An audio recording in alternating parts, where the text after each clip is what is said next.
banyak banget. Itu jadi dari orang terdekat saya ya, dia merasa dia sudah tidak nyaman, merasa laki-laki kecenderungan mintanya dihormati. Gimana mau dihormati sama istri yang sedang sakit jiwa waktu itu kan. Jadi dia bilang, dasar lu sakit jiwa lu. Itu saya udah gak kuat, udah dikunciin pintu karena saya mau terjun dari, kan rumah itu kebetulan 4 lantai ya, saya mau terjun dari lantai 4 itu. Terus saya mau keluar dari jendela mau loncat gitu, saking putus asanya gitu, kok saya gila ya gitu, sampai kayak gitu. Ku podcastkan ceritamu. Halo kawanku podcast, jumpa lagi kita untuk edisi kali ini dalam rangkaian podcastnya Ku Podcast. Dan aku mau ngucapin terima kasih sebelum kita mulai ya kepada Beta Print Printing Solution yang sudah mempercantik studio Ku Podcast pada hari ini. Jadi buat kalian yang juga ingin mempercantik kamar, mungkin ruang tamu atau mungkin office, kantor, boleh aja langsung aja cetak di Beta Print Printing Solution. Nah, hari ini ada saya Rani Veronica dan saya tidak sendiri karena saya bersama dengan Marsyandahnya Kupang. Kenapa saya bilang Marsyandahnya Kupang? Karena ini menyangkut dengan yang sering-sering ya dikaitkan dengan Marsyanda, yaitu bipolar atau bipolar, salah satu penyakit mental atau penyakit jiwa yang sempat mempengaruhi Marsyanda. Dan ini juga terjadi dengan narasumber saya nih, ada Kakak Vivi Detan. Halo Kakak.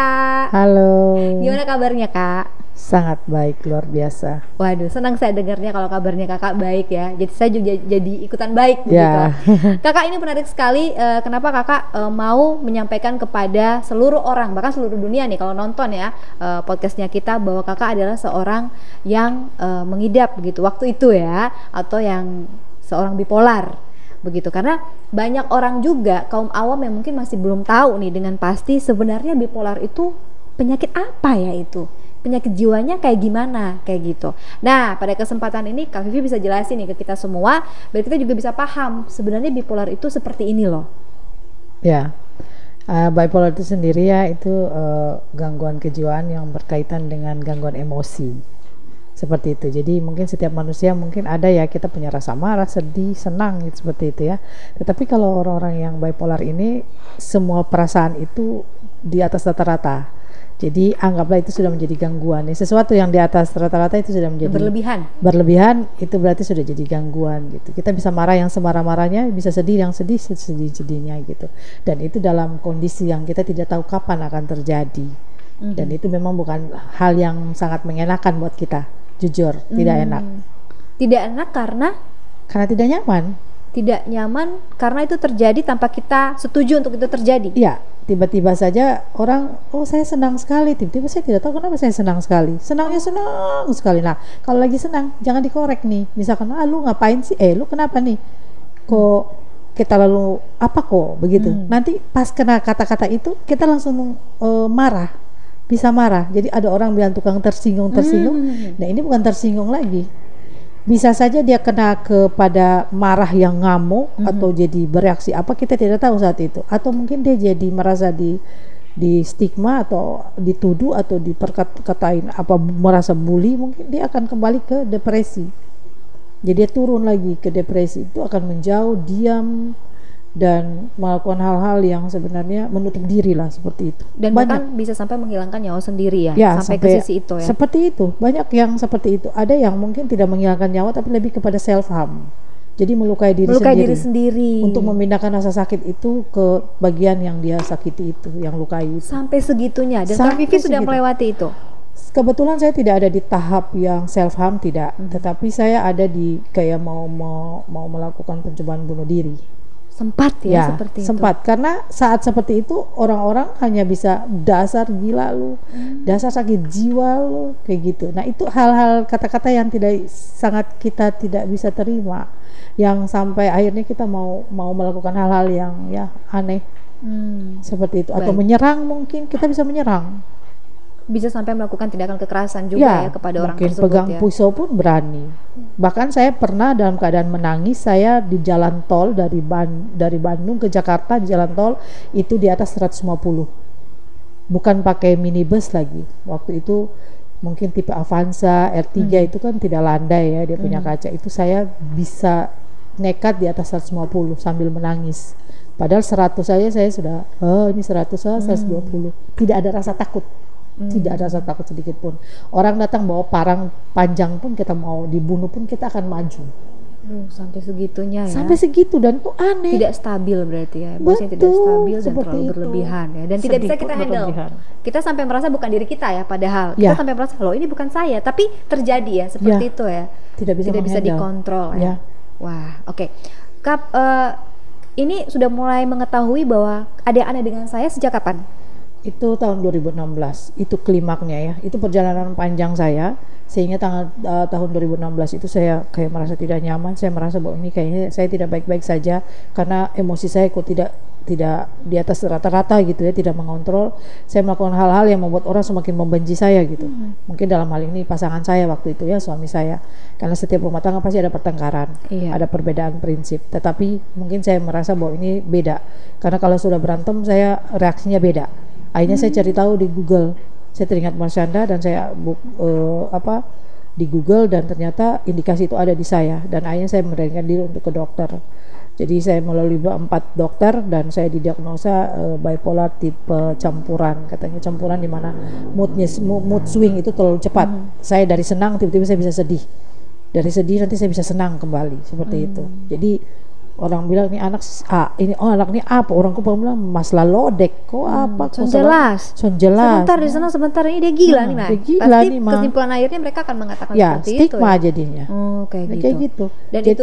Dan itu pun juga akhirnya menyebabkan rumah tangga Kak Vivi juga kena dampak kayak dari hal itu. Wow, itu mah luar biasa. Semua orang-orang yang kan kalau misalkan ada aksi ada reaksi gitu ya. Nah, dalam sebuah pernikahan kalau misalkan berantem ya biasa, mungkin istri bisa diam, saya tidak bisa diam. Saya harus melawan, dan lawan saya lebih jago dari suami saya waktu itu. Waduh. Karena keadaannya seperti itu. Ya, karena saya merasa tidak nyaman, saya akan serang balik. Saya bisa melakukan hal-hal di luar nalar, bener-bener itu bisa masuk ke orang bilang bisa masuk kriminal sebenarnya. Tetapi kan memang ada keringanan ya, karena kita tidak tahu kenapa kita harus melakukan itu. Betul. Akhirnya itulah yang menyebabkan akhirnya suami memilih untuk menyerah, dan dia yang menuntut cerai. Dia meninggalkan saya beserta anak-anak, dan saya berjuang sendiri. Saya ke rumah sakit jiwa, saya harus pergi juga karena dia menuntut cerai. Berarti saya juga kembali bolak-balik pengadilan, dirantau pula saya sendiri gitu. Itu luar biasa perjuangan. Wow. Tapi menarik ya, karena katanya Kak Vivi sempat sudah mulai tahu dari SMA juga ya waktu itu ya Kak Vivi. Diagnosa dokternya. Dia tanya-tanya saya, gelagat-gelagat saya waktu dulu, dan itu mungkin perkirakan seperti itu. Orang tua gimana Kak waktu itu? Orang tua awam ya. Awam. Jadi inilah yang perlu saya mau sampaikan, bahwa kita harus peka. Jadi saya adalah korban dari pola asuh, dan kita tidak boleh menyalahkan orang tua. Saya justru orang bilang, oh kenapa kayaknya kamu udah mendapat kekerasan? Mungkin tidak. Saya justru anak perempuan satu-satunya. Mungkin saat itu bapak saya terlalu memanjakan saya. Jadi orang yang dimanjain itu kan mindsetnya bilang gini, oh saya bisa dapat. Ketika saya terjun ke sosial, saya tidak mendapat apa, itu emosi saya mulai terpanting, pontang-panting gitu ya, orang bilang naik turun seperti itu. Dan itu mungkin prosesnya. Setelah saya menikah, ternyata juga saya menemukan pasangan yang ternyata kondisi psikologisnya, mentalnya juga mungkin perlu juga pembinaan. Mungkin waktu itu kita tidak tahu. Akhirnya kita bertemu lah. Nah, itu ada pemantik di antara kita itu. Sampai akhirnya saya baru menyadari bahwa trigger utama saya itu orang yang terdekat saya, justru yaitu pasangan saya, seperti itu. Ya mungkin kalau saya tidak terpisahkan gitu, saat ini mungkin saya sudah tiada. Bisa jadi, karena saya sering sekali mau melakukan bunuh diri.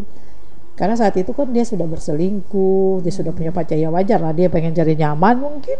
Ngapain sama istri yang gila kayak begini? Ya dia cari nyaman lah sama istri yang lebih wanita yang lebih menurut merasa dia normal nyaman. gitu ya. Menurut dia normal gitu. Mudah-mudahan normal. Ya, baik.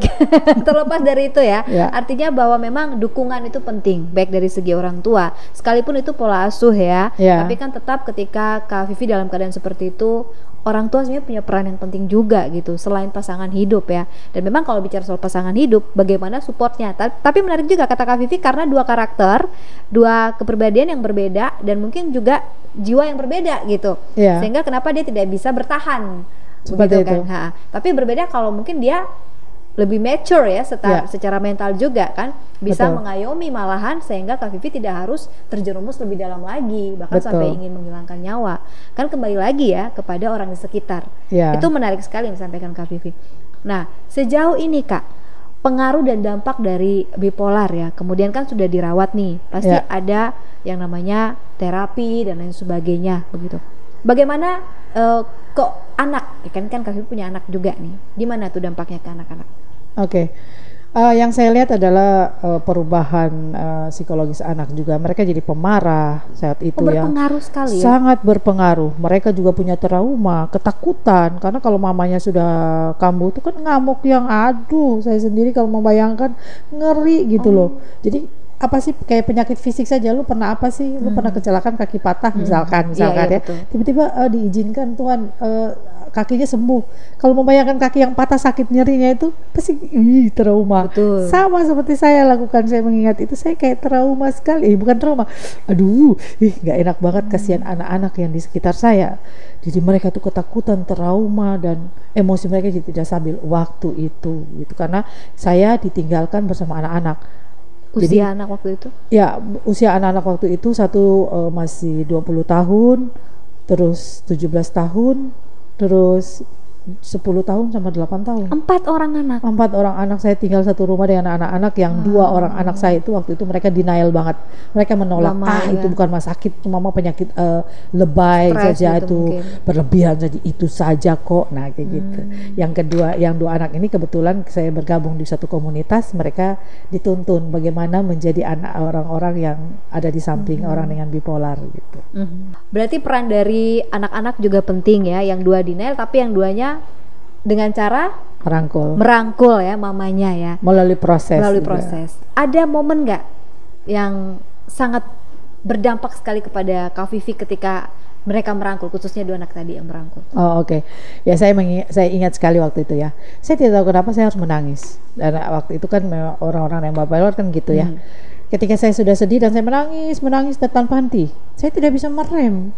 Terus anak saya yang kedua itu datang, Mama sudah jangan menangis gitu. Yang ada saya tambah menangis. Tapi Marah saya ya, bilang, marah. saya tidak marah, saya kayak anak kecil lagi. Saya tidak, dianya marah. Dianya maksudnya anaknya. Anaknya marah. Berarti Dia bilang sudah jangan menangis, tapi dalam kondisi yang kayak dia sudah tertekan gitu, karena dia harus mengganti posisinya posisi papanya waktu itu. Saya bilang saya tidak tahu, Mama tidak tahu bagaimana caranya berhenti seperti itu. Sampai akhirnya anak saya yang ketiga itu saya ingat banget, dia masuk ke kamar, saya lagi duduk di tempat tidur, dia datang tanpa berkata apa-apa, dia buka tangan dia dan dia merangkul dan memeluk saya. Dia ambil kepala saya dan taruh di bahunya, dia yang merangkul dan dia peluk erat-erat tanpa ada kata-kata. Di situ saya merasa kenapa saya diam ya, kenapa air mata saya berhenti ya, yang ditegur tidak berhenti, tapi kalau dengan pelukan saja tanpa kata-kata kenapa saya berhenti. Di situ saya belajar, oh ini yang saya butuhkan, inilah yang orang-orang yang dengan bipolar lainnya itu membutuhkan. Seperti itu, berhenti loh sampai orang kayak bilang mengalir, tiba-tiba ditarik kembali ke atas. Saya sendiri sampai bingung. Ternyata memang itu yang dibutuhkan ya. Kepeduliannya bukan dari kata-kata tapi sebenarnya tindakan juga itu penting, dengan merangkul ataupun kalau kata-kata yang baik-baik gitu ya, kata yang support lah ya, bukan kata-kata yang semakin membuli atau menjudge gitu. Yes, betul sekali. Tapi pengalaman dijudge juga banyak. Banyak banget. Itu jadi dari orang terdekat saya ya. Dia merasa dia sudah tidak nyaman, merasa laki-laki kecenderungan mintanya dihormati. Gimana mau dihormati sama istri yang sedang sakit jiwa waktu itu kan? Jadi dia bilang dasar lu sakit jiwa lu. Itu saya udah nggak kuat. Udah dikunciin pintu karena saya mau terjun dari, kan rumah itu kebetulan 4 lantai ya. Saya mau terjun dari lantai 4 itu. Terus saya mau keluar dari jendela mau loncat gitu, saking putus asanya gitu, kok saya gila ya gitu, sampai kayak gitu. Pernah cerita gitu ke teman dekat, Kak Vivi punya teman dekat atau orang terdekat gitu? Yes, itu pertanyaan yang sangat bagus, poin banget. Jadi saya baru merasakan lagi bahwa support system itu perlu. Tetapi waktu itu saya ingat bahwa ketika saya sudah sedih dan tidak bisa menangis, saya harus menangis biar lega. Betul. Ada seseorang sahabat saya yang dia bisa mendengarkan panjang dan lama. Sepanjang saya mau bercurhat, disitulah dia mendengarkan. Dia diam saja, dia diam. Dan saya harus bercerita supaya saya bisa menangis, supaya saya lega. Jadi saya tidak melakukan hal-hal yang tidak diinginkan, seperti itu. Support dari dia itu luar support. biasa. Tetapi saya ya. lihat lagi dia juga harus kuat sebenarnya, karena Betul. ada titik di mana dia melemah. Oh. Nah ini dia nih kondisinya nih. Orang di samping orang dengan bipolar, orang dengan sakit mental juga diperlukan support. Ketika dia merasa dia kuat pun dia akan melemah. Kasihan. Iya, ya. Kurang minimnya informasi ya, edukasi ya, seperti itu. Berarti benar-benar saling menguatkan dong ya. Saling Nggak bisa menguatkan. hanya berdua juga, karena Tidak dia kan bisa. terima nih, ibaratnya kan dia terima. Yes. Dia juga perlu untuk buang lagi kan. Betul, Nah, kondisi mental dia, psikologis dia juga harus baik gitu. betul. Minimal betul. ada pengetahuannya bahwa sebenarnya dia tidak usah menerima sebagai beban dia, tetapi dibilang kamu hebat. Saya dengar itu, kamu hebat loh. Kalau saya jadi kamu belum tentu saya bisa. Wah itu saya pikir, oh saya hebat ya, gitu. Mindset saya diatur, oh Iya. saya hebat, saya tidak apa-apa. Nah itu bisa sedikit membantu untuk saya keluar dari kesedihan. Sampai sekarang teman dekatnya masih setia? Kuku dan daging, walaupun kita long distance. Iya ya. Tapi Iya. komunikasi tetap lancar ya. Yes, benar sekali, dan kita selalu bilang yang mungkin saya dengan saudara tidak pernah mengatakan itu, mungkin kan saya perempuan satu-satunya, tapi saya merasa dia saudara perempuan saya dan kita masih selalu tradisi I love you, Iya, benar love banget. you too gitu. Iya, itu aja udah support dalam semua tim kita. Kadang-kadang Bagian kita hanya kata-kata. hai, lagi ngapain lo, terus I love you, udah selesai. Benar. Itu aja udah mampu menguatkan ya Kak benar. Vivi ya, dan Betul. itu yang paling dibutuhkan sebenarnya. Yes. Nah kalau bicara soal obat medis nih Kak Vivi, kan Ya. Kak Vivi juga pasti dikasih ya. Ya. Itu obat medis yang dikasih itu fungsinya untuk apa sih Kak? Untuk seorang bipolar? Oke, yang dikasih itu obatnya obat stabilizer. Jadi kan dalam kondisi kayak gitu kan kita sudah tidak stabil dan kita stabil. Kebetulan obat itu berbagai macam. Orang yang penyakit mental itu akan beberapa kali harus berganti-ganti obat karena indikasinya ke diri kita tuh akan beda-beda. Aduh dok, saya minum ini tapi ternyata saya nggak mempan, malah saya begini. Dan saya kebetulan cocoknya itu namanya kalau di dunia medis itu ya ada obat yang namanya Depakot. Depakot itu kan ada 250 mili, 500 mg sama 1000 mg. Saya itu di 500 mg. Dan itu obat kalau ditepus satunya itu mungkin sekitar 45 ribuan satu biji. Belum lagi obat yang penenang untuk tidur. Waktu itu kalau tidur saya bisa 3 hari nggak bangun-bangun. Setelah saya bangun saya bilang kenapa kalian tidak bangunin saya, padahal saya dibangunkan itu saya tidak bergerak sama sekali. Nah seperti itu. Jadi Depakot itu sebenarnya biasanya obat itu hanya dipakai untuk orang-orang epilepsi seperti itu. Tapi kalau di kita yang minum kita jadi stabil. Jadi tiba-tiba yang rasa galau, gangguan kejiwaan itu kan bukan satu saja. Saya bipolar, tapi saya ada OCD. Saya ada panic Kecemasan attack. Panic attack juga. Ada. Aduh banyak lah ya. Saya ada di titik overthinking juga. Saya sudah mulai masuk ke halusinasi. Waktu itu karena depresinya under pressure banget kan. Jadi obat itu bisa kontradiksi satu dengan yang lain seperti itu. Belum saya punya OCD, saya itu bersih jijiknya, saya harus pegang sesuatu yang ini di umum nih, harus buka pakai sikut dan lain sebagainya. Dan itu tidak enak, tidak nyaman untuk kita. Belum lagi stigma orang bilang ini sombong sekali, lu belagunya minta ampun, itu saja pegang kayak begitu. Nah itu juga tidak enak. Nah ini kurangnya edukasi gitu. Begitu ya untuk menghadapi orang seperti Kak Vivi ya. Tapi kan kalau mau dibilang berarti fungsi dari obat itu membantu, tapi ada juga kontradiksinya ya dengan penyakit yang lain ya, ibaratnya penyakit jiwa yang lain atau penyakit mental yang lain. Kak Vivi, kok bisa ya sampai akhirnya seperti ini loh sekarang? Maksudnya bisa melewati itu semua dan akhirnya bisa sehat seperti sekarang ini gitu loh. Itu gimana Kak? Ya, saya minum obat cuma 10 bulan. Dibantu dengan terapi. Terapi itu terapi pada titik-titik emosi ya. Terus waktu itu juga karena kondisi saya waktu saya masih frustasi itu saya harus dugem, minum alkohol, merokok. Saya tidak malu untuk mengungkapkan. Kenapa saya bangga dengan apa yang pernah saya lewati dulu. Karena saya itu pelarian kan, berarti kan ada racun-racun yang lain lagi yang dalam tubuh saya waktu itu ya. Jadi saya tinggalkan obat itu melalui terapi, tetapi mindset itu yang membuat saya bisa meninggalkan hal-hal yang buruk yang saat saya sakit itu juga. Jadi mindset saya adalah anak-anak. Saya harus apa nih? Waktu saya lihat mereka saya kasihan. Sebagai ibu ya, jiwa ibu. Karena saya kalau waktu dapat depresinya saya tidak bisa bergerak, saya tidur diam di dalam tempat tidur itu saya nggak bisa bergerak karena saya tidak punya otot. Mata saya hanya kebuka segini. Terus mereka takut saya punya gerakan-gerakan khusus untuk pergi, untuk loncat atau mau bunuh diri. Kekhawatiran. Ya, anak yang 4 itu dia pegang tangan saya. Mereka pegang tangan saya dengar, itu saya dengar. Saya tidak bisa apa-apa tapi saya dengar. Yang anak yang terakhir bilang gini, namanya Vano, sini, pegangin mama, bisik-bisik dia, pegangin mama. Dedek mau pergi bikinin makan buat mama. Dia pergilah bikin makan. Sampai didatang dikasih gitu, mama ini makan, gitu doang. Saya begini doang, mata saya tidak bisa kebuka. Mau disuapin, makan sendiri. Hanya begitu. Saya taruh piring di sini, saya makan. Akhirnya kita bisa lihat ODGJ kalau makan. Iya. Lahap tuh. Saya pernah ngerasain seperti itu. Saya makan karena otak saya sudah merasa bahwa perut saya lapar. Saya makan hanya nggak kunyah dah nggak begitu. Yang penting telan. Terus abis itu dia bilang, jangan tinggalin mama ya.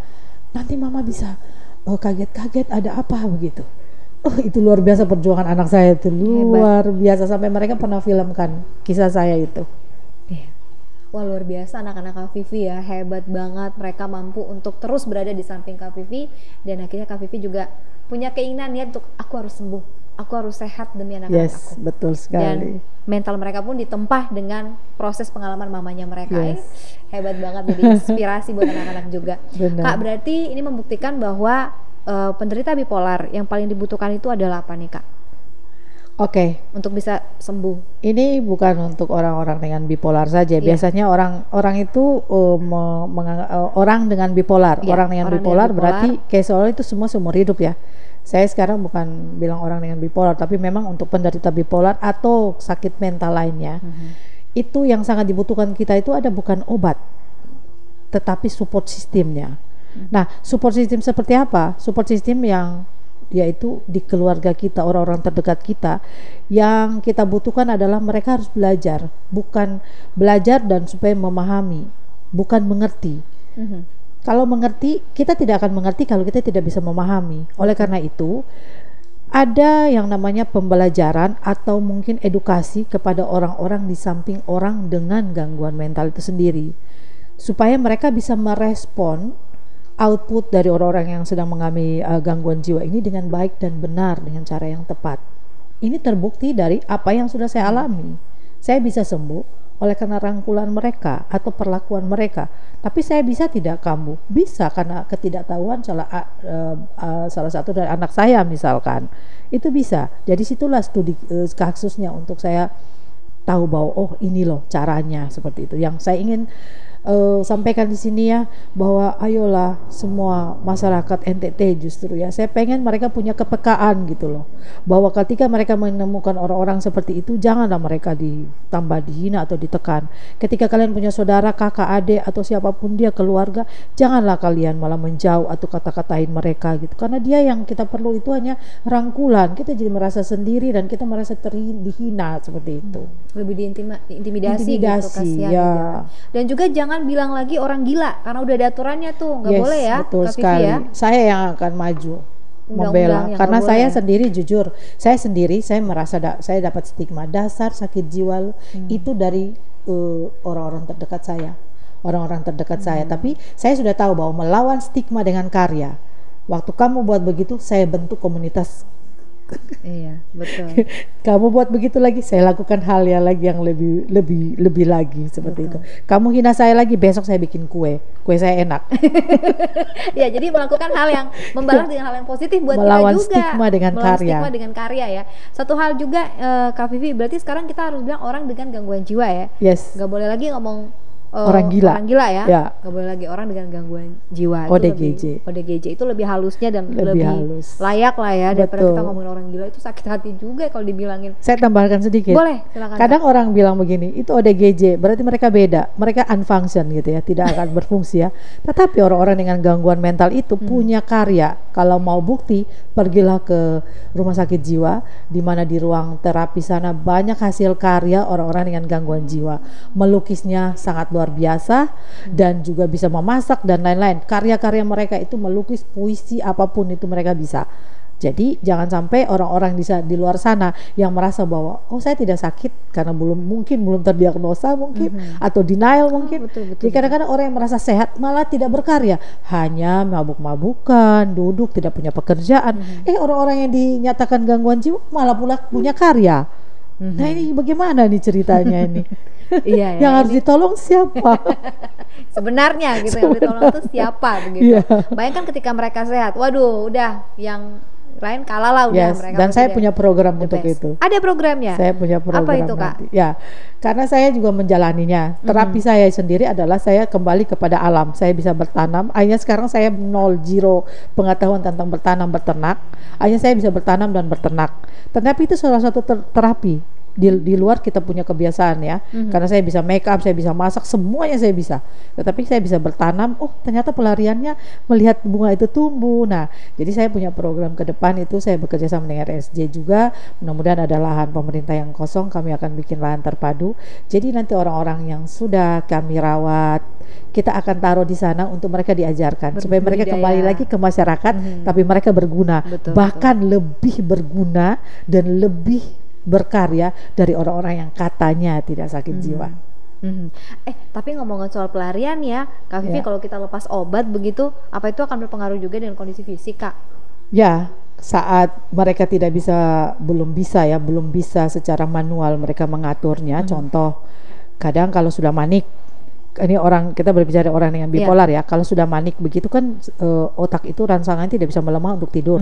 Nah, kalau tidak tidur itu pelariannya pasti makan lah. Mau apa lagi kalau melek terus orang makan deh. Betul. Nah, kayak gitu, dan pasti bisa gendut. Dan saya tidak tahu saya kalau bisa naik badan karena apa, mungkin saya happy, saya tidak tahu ya. Happy ya. Karena sudah positif move on dong. ya, kan sudah bisa move berterima on. kasih dengan masa lalu kan. Ya. Berdamai dengan masa lalu Ya, ya. satu poin lagi. Apa itu, Kak? Kadang-kadang orang merasa bukan kadang-kadang, dulu saya merasa bahwa kenapa saya begini? Kenapa saya Tuhan gitu? Kenapa saya sakit jiwa gitu? Orang lain kok tidak gitu kan? Tetapi sekarang saya bangga, saya pernah dan saya bangga pernah dikatain juga, karena dengan mengalami ini saya menjadi orang yang lebih hebat dari kemarin. Betul. Karena posisi sekarang saya adalah bapak rumah tangga dan ibu rumah tangga. Hebat. Dan saya bisa melakukan itu oleh karena pengalaman buruk yang pernah saya lewati. Saya bisa menolong orang dengan cara saya bisa tahu karena saya pernah mengalami. Betul. Bukan katanya. Betul. Dan Kak Vivi juga punya anak asuh ya yang sama begitu ya. Ya, saya cinta mereka sekali. Anak-anak itu jauh di Bandung, kita bisa video callan, tapi mereka ada yang mengeluh, "Mami atau Cici, Bunda, kapan pulang? I need you on my side." Gitu. Mereka membutuhkan saya di samping, karena walaupun cara saya membuat mereka tenang itu adalah kalau mereka lagi ngomong saya dengarkan. Setelah saya dengarkan saya bilang, "Sudah ya, tidak." Saya bilang, "Kamu kok hebat, senyum, ayo sini pelukan," gitu. Jadi waktu COVID semua warning, "Cici stop," karena saya punya terapi pelukan soalnya. Oh, jangan boleh peluk lagi. Ya, jangan pelukan ya gitu. Berarti online hak aja gitu. Ya, karena ada loh kekuatan dalam pelukan tuh, power of hugging, dan saya belajar itu. Saya setuju kalau masalah kekuatan pelukan. Karena anak saya juga kalau meluk tuh mereka kayak tenang aja gitu, langsung kayak nyaman gitu. Dan pelukan itu tidak sekedar peluk loh. Kita memastikan diri kita bahagia baru kita bisa memeluk orang, mentransfer bahagia. Oke, Kak Vivi, yang terakhir nih bisa disampaikan juga kepada semua yang lagi nonton kita nih ya. Bagaimana sebaiknya kita bersikap begitu menghadapi sesama kita, orang-orang yang mungkin seperti Kak Vivi bilang ada gangguan jiwa maupun gangguan mental ya gitu. Bijaknya seperti apa? Oke. Ketika kita berhadapan dengan orang-orang yang di sekitar kita, mungkin kenal atau tidak kenal, boleh kita peduli ya. Mari kita peka terhadap orang-orang yang membutuhkan perhatian itu. Dan sekarang kita tidak sendiri, kita punya wadah. Di RSJ sendiri kan ada kesehatan jiwa masyarakat.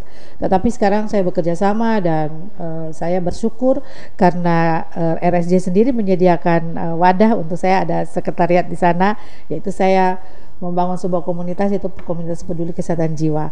Tetapi nanti untuk lanjutannya, misalkan apa sih itu komunitas peduli kesehatan jiwa ini, untuk apa saja, itu bisa terhubung dengan RSJ juga setempat gitu ya. Nanti kami akan membantu, di mana ini wadah untuk kita menerapkan cara-cara atau bagaimana kita mengedukasikan kepada masyarakat, cara menolong orang-orang dengan gangguan jiwa, keluarga-keluarga disupport, bagaimana mereka bisa kuat. Dan kami juga punya kegiatan-kegiatan, yaitu kalau mereka punya keahlian-keahlian kita bisa support. Baik, jadi jangan pernah malu dan jangan jadikan itu sebagai aib. Tetapi itu bisa menjadi peluang bagi orang tersebut untuk bisa berkarya, asalkan datang ke komunitas dan juga sampaikan secara jujur. Kayak gitu ya. Jangan malu, jangan malu. Intinya ini bukan jangan aib. Malu. Betul, itu bukan aib, tapi itu sekali lagi anugerah Tuhan sebenarnya yang harus kita lakukan dengan benar begitu agar Betul. juga tertolong ya, ibaratnya kayak Ya, gitu. betul. Menolong sesama tuh bagus banget. Wah, itu mah saya Luar mau udah biasa. harga mati itu nggak bisa Iya. tidak bisa Setuju, Kak Vivi. dinilai dengan uang. Oke Sobat Kreatif, dan juga untuk sobat atau kawanku podcast, kita sampai di sini dulu. Bye bye.